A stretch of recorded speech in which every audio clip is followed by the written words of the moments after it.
बड़ा दिलचस्प मैच अपने अख्ताम को पहुंचा और दमयाल थंडर्स ने बड़ी शानदार परफॉर्मेंस दिखाई और एक नाकाबिल यकीन मैच जहां पर 4 विकेटें उनकी सिर्फ 30 रन पे गिर गई थी। आबिद और उस्मान ने शानदार बैटिंग की। मेरे साथ मौजूद हैं man of the match Abid. बहुत ही जबरदस्त बैटिंग की, अगरचे आउट हो गए थे लेकिन मैच अपनी टीम के लिए बना गए थे। आबिद, क्या कहेंगे? प्रेशर गेम, पार्टनरशिप जरूरत थी, 94 रन की पार्टनरशिप की, आपने खुद भी हाफ सेंचुरी की, एक्सपीरियंस काम आया?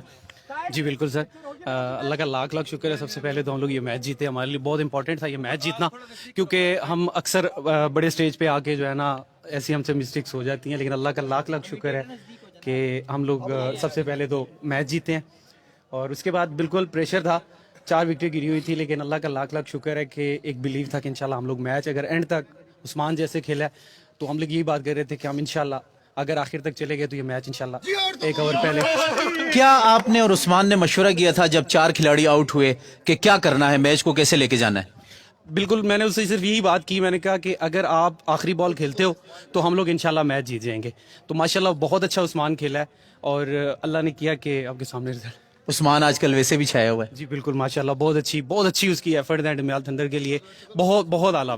मैं वैसे और तवल वाले उस्मान की बात कर रहा था। Well played, thank you, that's it जी। दोनों सेमीफाइनल अपने अख्ताम को पहुंचे और वेटरन बॉयज ने शिकस्त दी पाशा 11 को, जबकि दूसरे मैच में दमयाल थंडर्स ने शिकस्त दी है 3 विकेटों से इस टूर्नामेंट की होस्ट टीम स्पार्टन्स को। और मेरे साथ दमयाल थंडर्स के कप्तान आमिर मौजूद हैं।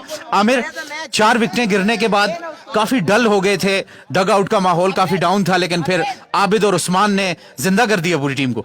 जी बिल्कुल, इसी तरह हमारी बैटिंग लाइनअप, जैसे आप कह रहे थे कि बहुत लंबी हमारी बैटिंग लाइनअप है, हमें पूरा यकीन था कि हम जीतेंगे। वो शुरू में बस जल्दबाजी करके बैट्समैन, इस वजह से मैं खुद अपनी जिम्मेदारी नहीं मैंने ली, मैं खुद जल्दी आउट हो गया, जवाद शाह जल्दी आउट हो गया। फिर उसके बाद उस्मान ने और आबिद के ऊपर हमारी बहुत ज़्यादा होप्स थी, क्योंकि काफ़ी अरसे से आउट ऑफ फॉर्म था। हमें यकीन था कि बड़े मैच का प्लेयर है और आज करेगा। आज देखें उसने अल्हम्दुलिल्लाह बहुत अच्छा स्कोर किया और मैच को जिताया। जी बिल्कुल, इसमें कोई शक नहीं है। कल के हवाले से आपके लिए मुश्किल नहीं हो जाएगा फैसला करना, क्या विनिंग कॉम्बिनेशन के साथ जाएं या कोई चेंजेस हो सकती हैं? ये कल विकेट देख के फिर हम चेक करेंगे, पिच की सिचुएशन देख के, वरना हम सेम स्क्वाड और सेम प्लेयर्स के साथ भी जा सकते हैं। ये तो हम सिर्फ ग्राउंड जाएंगे तो फिर पता चलेगा। जवाद शाह के आउट होने पे क्या रिएक्शन था आपका? दूसरी बॉल पे आउट हो गए थे, इस वक्त काफी खुश हैं, सबसे ज्यादा खुश हुई हैं। मेरे ख्याल से ये पहला अंडा है उनकी लाइफ का जिसपे वो खुश है। नहीं, वो अक्सर आउट हो जाते हैं इसी तरह, क्योंकि उन्हें रोल हमने दिया था कि जाओ जाके हिट मारो।